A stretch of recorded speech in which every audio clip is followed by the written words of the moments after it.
Welcome to Y11 Audio. My name is Alex Alvarado, and thank you for listening. This is Ipsy11.com's official podcast. Last night was Eastern Michigan's second game of the season. Started out, I don't want to say hot, started out playing pretty well, started out playing as the better team, but it eventually folded after an hour-long weather delay and a 4-minute halftime for Louisiana, the hosting team, to storm back, score one, two, three, four, five, six, seven straight touchdowns, and win the game 49-21. I know when I wrote, if you're a subscriber of Ipsy11, the newsletter, thank you. Thank you for your support.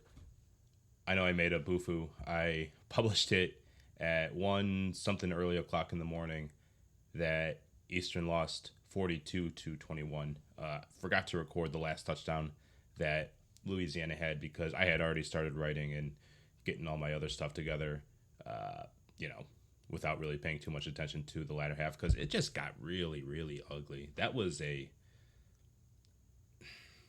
disappointing end, a very disappointing second half. And it's it's bad to say like, oh, it was a bad end to the game because that would imply that Eastern hung around for 55 minutes and then just like something happened in the end to them against themselves, whatever the case may be. Just the waning minutes of the game were just like the ones that were suboptimal for the team. That wasn't really the case. It was a long stretch. I just said seven straight touchdowns. Did you not hear me? Seven straight touchdowns. None of these drives, except for the last one, reached even 8 plays long. These touchdown drives were 2 plays, 7 plays, 7 plays, 6, 7, 5, 8. It didn't take long for Louisiana to, you know, just figure out its stuff, turn around, and defend the den like it should at home.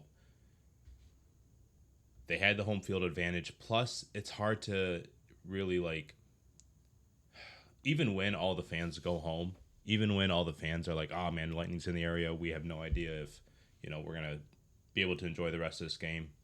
There were two of them, so it with each lightning strike, it was like a 30-minute delay. So they couldn't play for an hour, so a lot of people went home. The attendance drizzles. It happens. That's just, the nature of the beast in this game. And you figure that's a good opportunity for EMU to, with the lead, just cake it on. Just cake it on and do well. And they did. Like right after the weather delay, they finished up their drive. They scored again, looking good. All right, heading into an abbreviated halftime. And it just wasn't the same. It just was not the same. 49-21 was the final score. Let me talk about the game chronologically too. Throw in a little bit of notes, and then we'll finish this up with 5 big takeaways. Before we do all that, I want to take a quick look at the rest of the league, the rest of the MAC, and see how the league did, because week 2 was a wonderful, wonderful, wonderful week for football. Wonderful week for college football. Officially a blood week. Thank you, Jason Kirk from the Shutdown Fullcast, for making that official.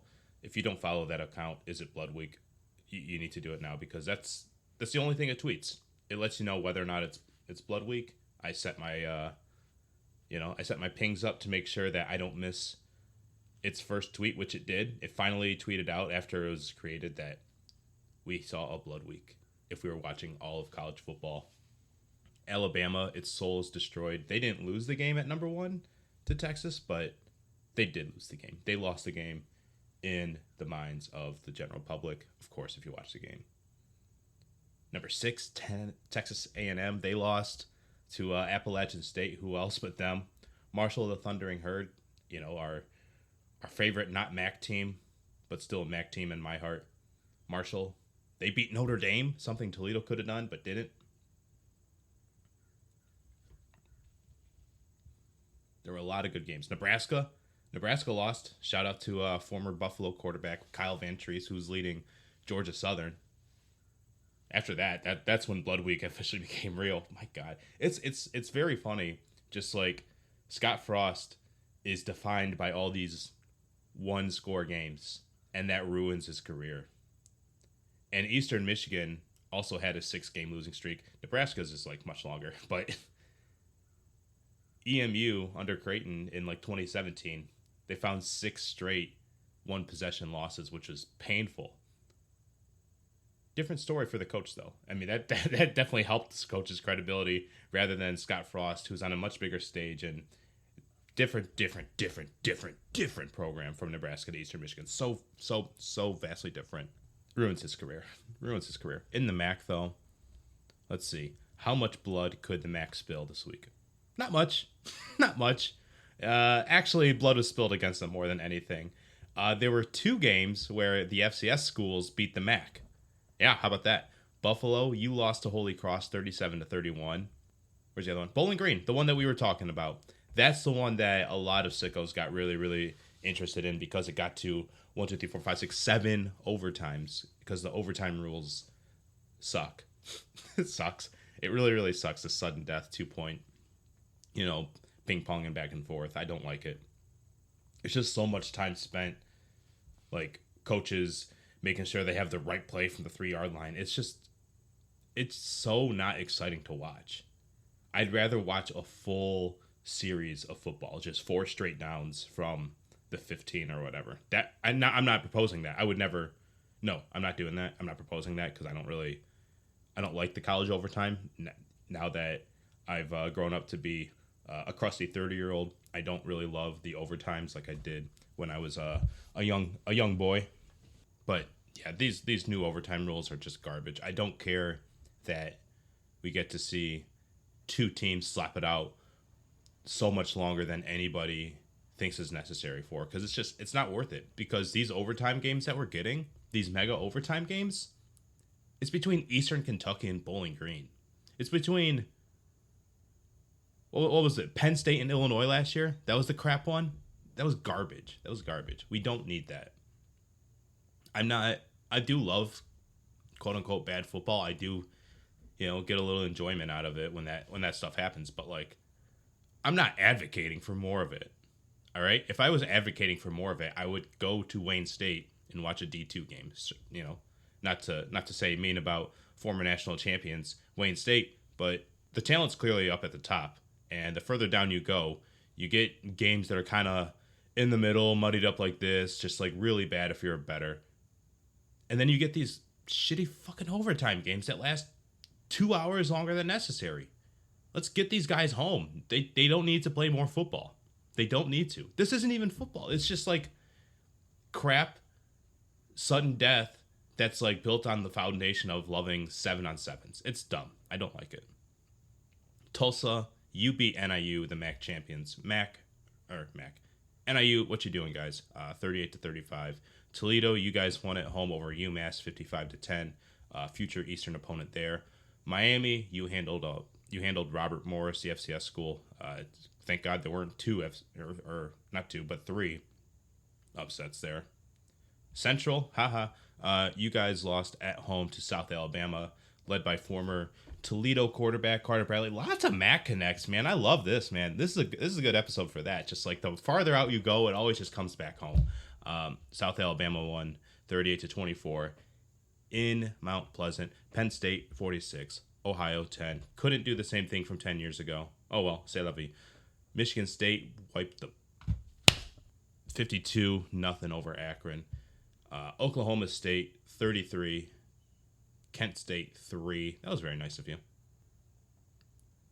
Louisiana 49. EMU.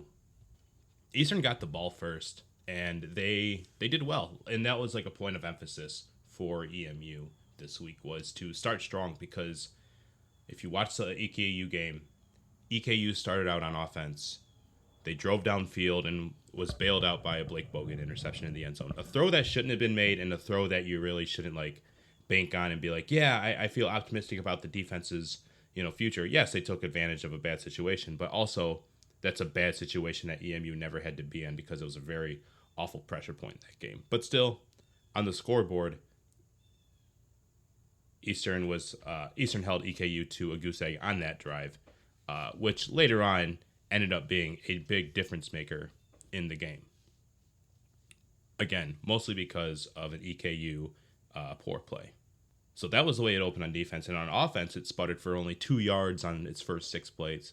6 plays, 2 straight 3-and-outs, especially at home when you're just, you're just anxious. You just want to get this damn season going. You want to go out there. You want to fling it around. You want to have fun with your buddies.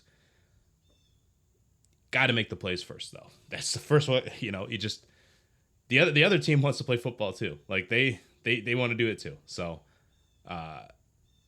Eastern, they did not start out well in that game, so they wanted to change the course heading into Louisiana because when you're on the road, you're the dog like that.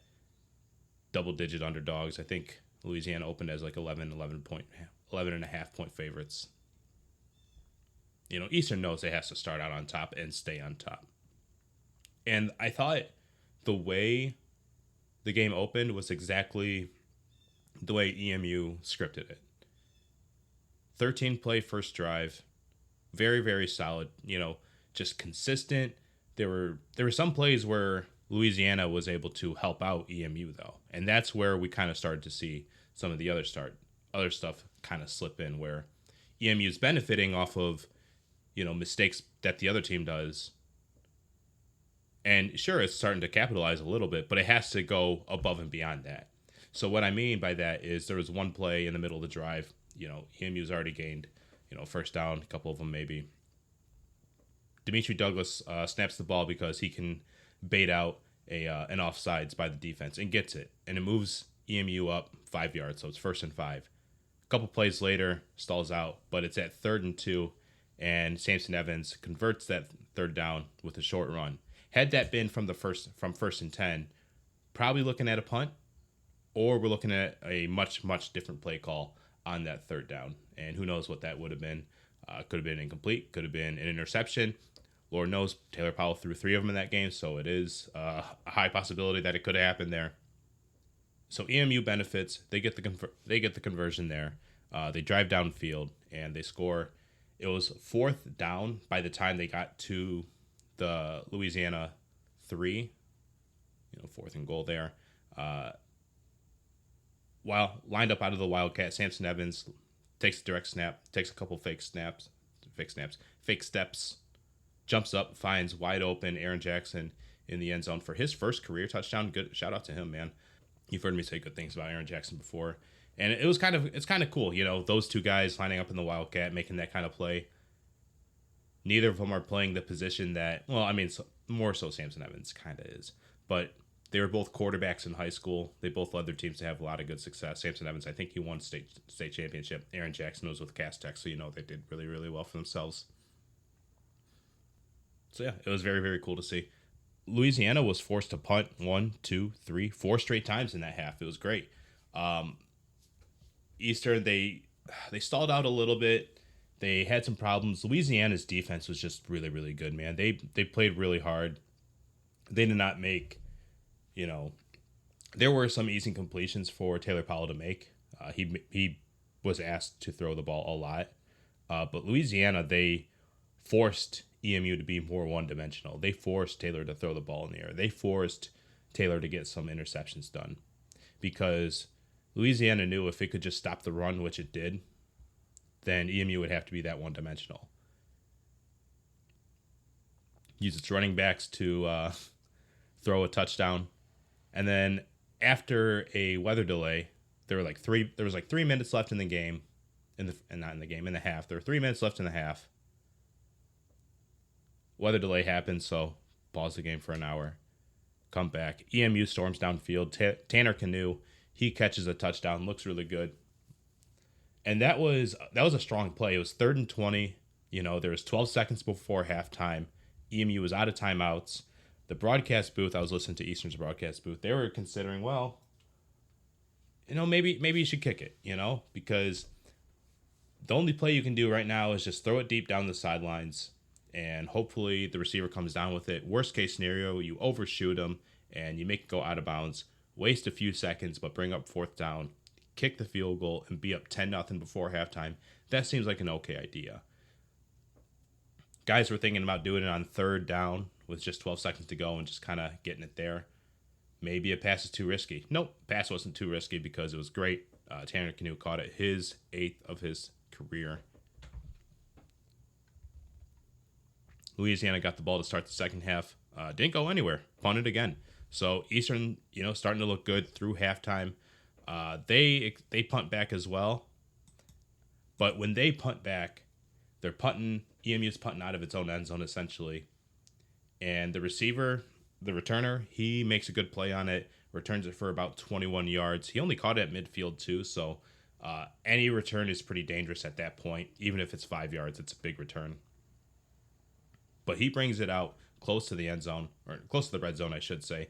Mitch Thomasek, the freshman who was like an all-MAC kicker last week, kicker of the week of the West, whatever, punter of the week of the West, whatever, special teams player of the West, whatever. Mitch Thomasek, he makes his own tackle, gets the guy. Louisiana starts the ball on the 27-yard line, takes 1-2 steps, scores. Touchdown on that drive. EMU on the next drive, Taylor Powell tries throwing it, from the right hashes to the far left side of the field to Darius Lassiter, who's closer to the sidelines there. Doesn't come back to the pass. It's on a rope, but it's not like, it's not like the fastest thing in the world. So good opportunity that the Louisiana defender made a break on. Intercepted Powell's pass, make it look super easy. And so Louisiana takes back over on the 32-yard line. 7 plays later, only 3 minutes, another touchdown. And this is a drive where Eastern helped Louisiana out with, penalties of their own. On a third down, Jose Ramirez got called on a horse collar penalty from behind. That didn't look good. First and goal, second and goal. They go out to a pass play. Young defensive end Carter Evans. He gets called for holding on the play, so Louisiana gets a new set of downs. It was already second and goal. Now it's first and goal again. They punch it in 2 plays later. That's just brutal stuff. Eastern, it's tied up at 14 apiece, but Eastern, they respond. Force the ball downfield by doing the all DPI offense, which is where you throw it deep and you force the cornerback to make a play on the receiver, get flagged for it, and you get the yards out of the penalty. It's a very, very good piece of college offensing. You should just learn it. You don't need to write a dysentery about it. You just send a good, big, tall receiver who's already done shown some ability. Tell him to go there, throw it wildly, and just see what happens with the collision course. That's all there is to it. There's no extra brain work involved there. It just helps out a lot. They start at the 18. They drive downfield. Darius Lassiter, who was the DPI target in the first play of the drive, gets a 44-yarder. He's wide open. Powell underthrew him. If he would have caught him in stride, that would have been an easy, squeezy touchdown. But Lassiter, he had to hold up. He had to kind of cradle it in, make sure he caught it, kind of like a punt, and turn around, trying to make a score. But he was slowed down enough to where Darius Lassiter had to lose his stride, catch it flat-footed, and then get going again. He was caught from behind, stopped at the 1. Darius Boone, he punched it in on the next play out of the Wildcat. So good for him to score his 9th career touchdown. Now ULL has the ball again on its own 25. The last 2 touchdown drives, EMU just helped them out by giving them the ball on the 27 and on the 32. What does it do this time? It drives to the 36, to Eastern's 36, that is. And then the quarterback bombs a 36-yard touchdown. The backup quarterback, which Louisiana, like I said, they didn't have a great quarterback situation coming into this game. They didn't totally trust number 18, and number 10 looks pretty good, but who knows? He's not great either. Who's got the better hand here? At this point, it seemed like the backup number 10 would be the guy to just take over from number 18 and just be like, I got it from here, homie. But they still flip back and forth after this drive. So I thought, since Louisiana wasn't going to get it right, even though the answer just happened right in front of them, they're still going to make a quarterback switch. I thought Eastern was going to be able to come back and, get some pressure on the quarterback and force him into some errors and just retake the lead. Because at this point, you got to know, Eastern, they're playing well. They knew if the game is reduced to making plays and it can just, avoid the mistakes and the penalties and the mental errors, if you can just leave the dumb stuff out of it, and stick to the playing football parts, you're probably going to win the battle. Like, Eastern was playing very, very well for a half plus, and it took a very long time for Louisiana to get back into this thing. And it just saw that it knew that it can drive downfield, even with Louisiana tying it back up. We can get back in this thing. Just stay efficient on offense. Just don't be stupid. 3-and-out, interception, fumble, interception / turnover on downs because it happened on fourth down. Doesn't really matter. And then fumble. Louisiana, they just kept scoring touchdown, touchdown, touchdown, touchdown, and end of game. EMU just started to play, looked less confident out there. They were just throwing some incompletions. The run game, it just wasn't really getting anywhere. Eastern wasn't really going after the run either.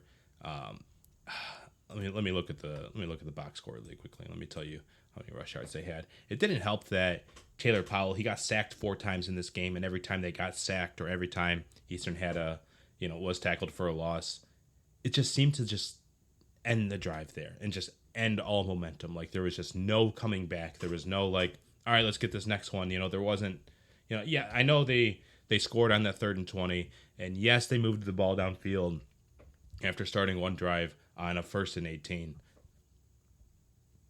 But it was not very consistent. It was not a very consistent effort, especially in the second half when things got way out of hand and when Eastern knew that, all right, now we actually have to we're playing behind. When Eastern's playing up, they're doing okay. But they didn't keep playing up. They didn't keep playing up. They didn't keep the ball on the ground, and they didn't have efficiency when they ran the ball. So it was a myriad of issues, but the total net yards, and again, this is going to include 25 yards lost out of Taylor Powell's sacks. So, but the net yardage for EMU in the ground game was 43 yards on 23 official carries. And again, that's including 4 sacks. I'm not going to do the math and weed that out. If the run game was good enough, it would offset. Jalen Jackson, he only had 43 yards. Samson Evans, he had 19. Just not a great game. Just not a great game out of the running backs. Though I did think Jalen Jackson, he had a fun performance. Okay, back to the end of the game though. EMU punted. Then another interception. It was thrown into Darius Lassiter's way. It was just not a great throw. Just not a great opportunity for Lassiter to try to make a catch in the first place. Just shouldn't have been thrown. The third interception, again, it was on 4th down, so it was kind of turnover on downs anyways. It shouldn't have been thrown. Shouldn't have been thrown to Gunnar Oaks like that. He was well covered too. Wasn't a well-placed ball either, so if he was going to try to make it, wasn't in a good spot for Oaks to make the grab, but ball was swatted up in the air, bounced around, caught. On the fumbles, one of them, it was a completion to Hassan Badoun, who he really was never open or really got many targets in the past game if he was working downfield. All of his game was just on the sweeps. And even then, I think Louisiana did an okay job of trying to defend that and limit Hassan there, but caught one pass, was trying to go for a big gain, but tried to juke out a pile of defenders, and by a pile I mean 4 guys. One dude came up from behind and punched the ball out, and it just spoiled a drive right there. Even with my pessimism, I didn't think that they were going to do well on that drive, but they could have done something there. It could have at least ended in a field goal or with a little bit more confidence on Eastern's side. At that point, it was already 35-21. You know the rest. Louisiana scored that drive and the next one to put it away. Oh, yeah, and the second fumble, it was in garbage time. Jalen Jackson, he just dropped it when he ran it. It was too late in the game, and I'm not going to concentrate too much time on that because it was just whatever. Emotions are shot. Let's just get on the bus. Backup quarterback's in. He's just getting some reps. Let's get out of here. So I have 5 takeaways on this game, and we're going to get out of here. Number 1, confidence really, really, really matters in football. Confidence matters so much. It matters in everything we do. If you don't have confidence that you're going to drive your car well, you're going to crash into the street sign down the street. If you don't have confidence that you're going to cook a great dish, you're going to eat a pile of poo. If you don't have confidence that you can throw the ball downfield, if you don't have confidence that you can block a guy who's 270 pounds and can spin and can juke and can punch you in the chin and it'll give you a big owie, if you don't have confidence that you can guard against them or play football against the guys in front of you, you're not going to do well. You're just not going to do well. A lot of it has to do with attitude. A lot of it has to do with ability. But like I said, a lot of it has to do with attitude.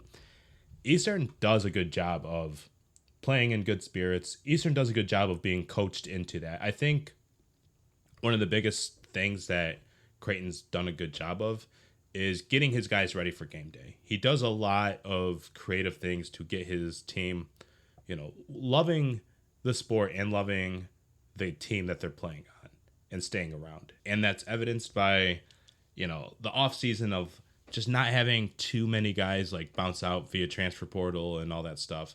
There's a lot of non-football things that go into it to let you know that EMU's in a happy place with its roster and they all love playing there and they all want to play for each other. And that matters when confidence comes into the mix. But EMU, they started out confident. They came in saying, we're not going to look exactly like we did against EKU. We're going to come out differently. And they confidently did. They carried the good vibes from offense through special teams and onto defense and got off to a good start. When you're watching the game, when did Eastern look confident? When they were up. When did they not? When things started to turn. Who looked confident in that point? The other team. 2 and 3 are going to play off number 1. How do you gain confidence? You get in great field position, you score a touchdown. And this has been evident the last couple of weeks. After Eastern had its first 2 3-and-outs against Eastern Kentucky, how did Eastern start gaining some confidence and turning things around offensively with points on the board, yards, good plays, quality second half, and playing with efficiency down the stretch, even with the team clicking at your heels? You got in good field position, and you scored a touchdown. They got to the 50, and they scored a touchdown. They got across the 50, and they scored another one. They had great drives because they had great field position. It doesn't matter where you start out with, as long as you get in the end zone. So help yourself out, please.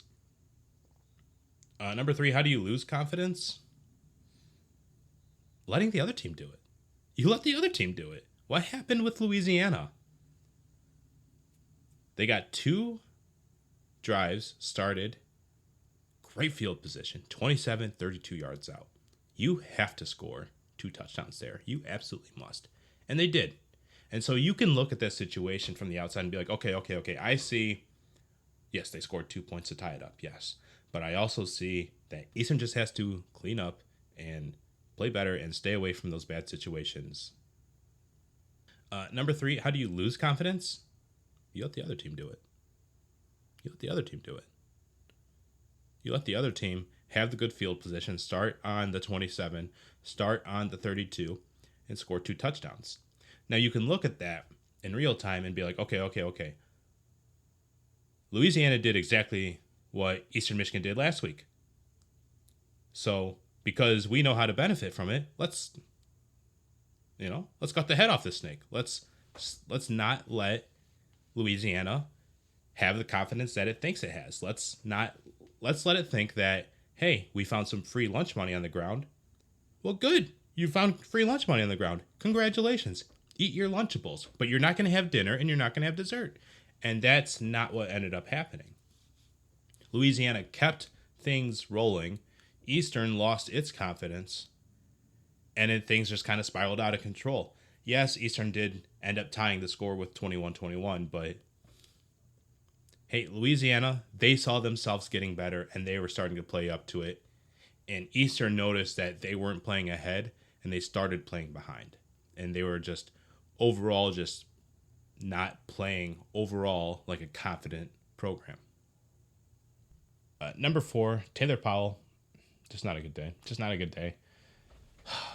good day. Like I said, Louisiana's defense figured out how to make Eastern Michigan a one-dimensional team. I like the way Eastern opened up. If you read my previews, you would see that I wanted Eastern's running backs, Jalen Jackson specifically, to get a little bit more involved in the game offensively, especially early in the game, and they did. They threw him the ball. They let him line up as the fifth receiver in an empty backfield setup. They threw him the ball, ran hurry up offense, let him take the handoff and get some first downs too. But he didn't do that a lot. He only had 6 carries for 43 yards. Samson Evans, 10 carries for 19 yards. Just not a great day for him. So with Eastern's running backs just kind of out of the equation, and the screen games were kind of limited, and the sweeps were not tremendous for Hassan. And they really took Hassan out of it. I mean, 5 catches, 44 yards, decent, but not a great day. And again, those were all like, those, you're sweeping here, I'm just going to toss it right here, not a real like overhead throw. Powell, 32 of 51, 1 touchdown to Tanner Canoe, 3 interceptions, 320 yards, was sacked 4 times. And like I said, every time he was sacked, it just felt like it was a drive killer. It just felt like it was a drive killer every time. There was some pressure on him. And there was a lot of pressure on him. They put a lot of pressure on that guy. Not looking at the full stats here because it just wasn't filled out onto the official stat sheet that was handed out or emailed to me. It wasn't really handed out, wasn't printed to me, but it wasn't be printed either. I digress. All the defensive stats kind of like cut off to a point, and there's more hidden underneath in this PDF, but it is what it is. Still,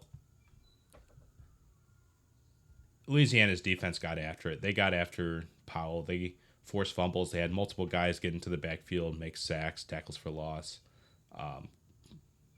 quarterback hurries, multiple guys with different quarterback hurries. So it's a lot of different guys got after it and made Powell's life harder. And when he was throwing into windows, they were well covered too. Like, credit to Louisiana's defensive backs for making Powell's life, a living hell downfield and making him throw everything perfect. Everything had to be perfect, and not everything was perfect.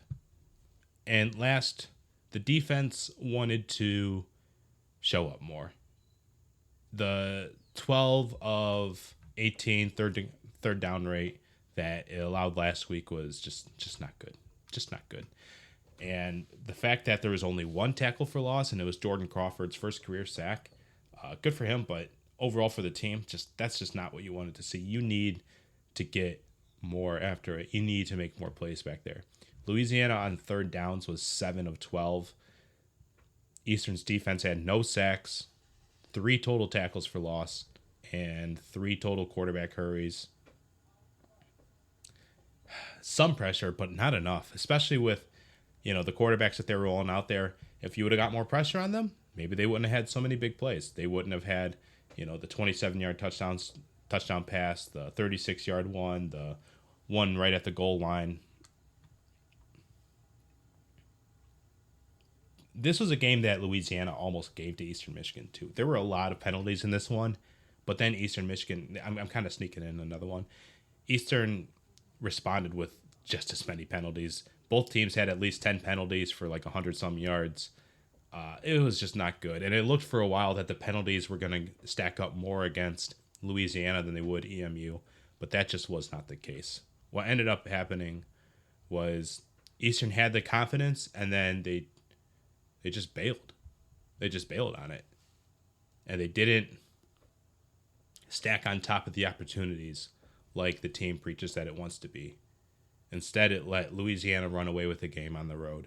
And not that I'm surprised that Louisiana did that, because I knew that if it turned into a second half shootout, and if it turned into a situation where the home team could find an edge in Louisiana, it absolutely would. And it would just be a lot. So Eastern had to start strong. And it did okay. It scored 7 points in the first, second, and third quarters, but what's that going to do when Louisiana scores 21 in the third and then 28 in the fourth? Eastern has to score a lot. It's got some good players, and it's got some good ideas on how to use them, but the execution was just not there. The execution was just not consistent Saturday night at Louisiana. And so now, they're going to have to decompress. They're going to have to learn from this. They're going to have to, watch film and then take it to field. And then we're going to have to go from Tuesday to Saturday again. But until then, Eastern's got to prepare for Arizona State too. And that's going to be, I don't know. Is that going to be fun? I don't know. It's going to be hard to predict, This is a game where Eastern, I thought the EKU game gave EMU a really good shot at preparing for its run at a MAC West title. I thought that was a good indicator of what to expect out of, general MAC competition, especially early on with experienced players and all that stuff that it had, right? Louisiana, hey, same deal. If EMU wants to improve its standing in the G5 football ranks, this is a game that has to be won or competitive. Honestly, it has to be won. Even if Louisiana would have won like 28-27 or something like that, 15 years from now, Louisiana won that game. Eastern Michigan needed to come down and win. They needed to come down and win and surprise some folks. Surprise Ed Orgeron, who was in attendance. Hey-o. Hey-o. Is that what they said to him? Hey-o. Hey-o. It was a spoiled opportunity, and it sucked. And it could have been great, and it would have been a great opportunity for the MAC to have one really good win to speak of. I didn't even mention Western beat Ball State in MAC competition. Probably should have said that. Whatever. I said that. Eastern needed to be the team that was beneficial for the MAC, and it just wasn't. It looked like it was going to be. It looked like, hey, 14-0, we're going to salvage the MAC's weekend. It's Blood Week, and we're going to celebrate because at least a couple teams won. At least Toledo won. At least Eastern would have won. At least Western won its MAC game, but those interconference, someone's going to win. And it just didn't end up being the case. And I don't know. After the game, so again, the power outage happened with the lightning delay, so I couldn't really join a Zoom call like I would have to ask the coach questions, ask Coach Creighton questions about what happened, this, that, and the other through your eyes. Instead, a statement was released through the school, and he said, and it's hard because you can't take those. He's talking about the turnovers. You can't take those away. You can't take those back. If it's a 0-0. Turnover, takeaway situation, it's probably a fun locker room right now, but we'll never know. And I agree with that. I absolutely do agree with that. If this was a turnover-less game, if this was a game where, drives are being built off of clean football and it's just being reduced down to players making plays and not mistakes, then this is probably a closer game and maybe a better game for Eastern in the end. Maybe a lot better with a winning score.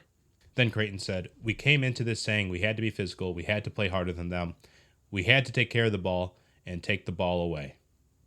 I feel really good about the first two, but it's the second two that it's the worst it's ever been.